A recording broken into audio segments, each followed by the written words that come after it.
भक्तों की भगवान की अंतिम छोर तक रक्षा करते हैं। इसका जीता जागता उदाहरण महाभारत के समय में देखने को मिलता है, जब कौरव परिवार के भीष्म और दुर्योधन सिर्फ दो ही बड़े योद्धा रणभूमि में रह जाते हैं। तब दुर्योधन भीष्म पितामह पर पक्षपाती होने का आरोप लगाते हैं और कहते हैं कि जब तक आपका प्रेम पांडवों की तरफ रहेगा, हम युद्ध नहीं जीत सकते।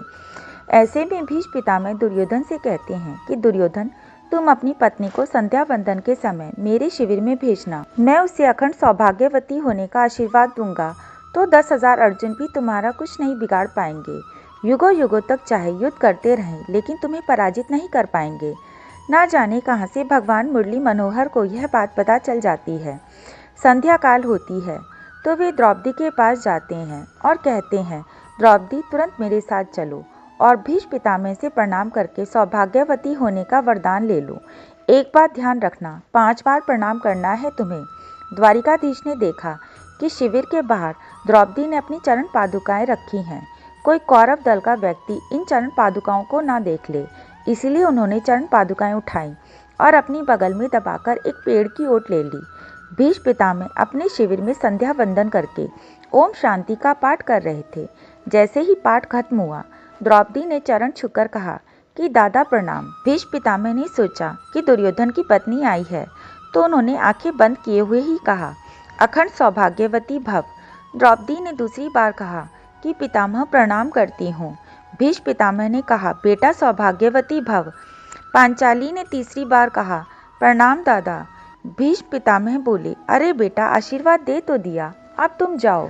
द्रौपदी ने चौथी बार कहा, पितामह आपके चरणों में सादर प्रणाम करती हूँ।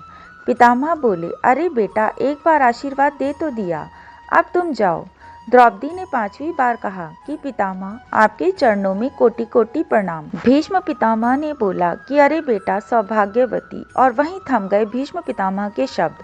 उन्होंने कहा कि तुम दुर्योधन की पत्नी तो हो नहीं सकती, वह तो इतनी अहंकारणी है कि एक बार ही प्रणाम कर ले वही काफ़ी है। तुम कौन हो? द्रौपदी बोली कि मैं आपकी कुलवधू द्रौपदी हूँ। पितामह आपके चरणों में साष्टांग प्रणाम करने आई हूँ।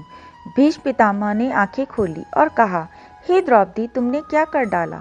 मेरी कुटिया में महाभारत के युद्ध का परिणाम तो अब घोषित हो गया, कल तो सिर्फ नाटक दिखाया जाएगा, पर तुम आई कैसे? द्रौपदी ने कहा कि मुझे द्वारिकाधीश लेकर आए हैं। पितामह चौंके और बोले, कहाँ हैं कृष्ण? द्रौपदी ने कहा कि बाहर खड़े हैं। देखिए दोस्तों, भगवान 2 काम करते हैं, एक तो अपने भक्तों की रक्षा का इंतजाम करते हैं और दूसरा उन्हें पता है कि कल भीष्म पितामह का रणभूमि में अंतिम दिन होगा, इसीलिए पूर्व संध्या पर उन्हें दर्शन देने पहुंचे हैं।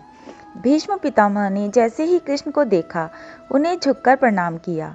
जय श्री कृष्ण। भगवान कृष्ण ने उन्हें उठाया तो बगल में दबी हुई द्रौपदी की चरण पादुका भीष्म के सिर पर गिर गईं।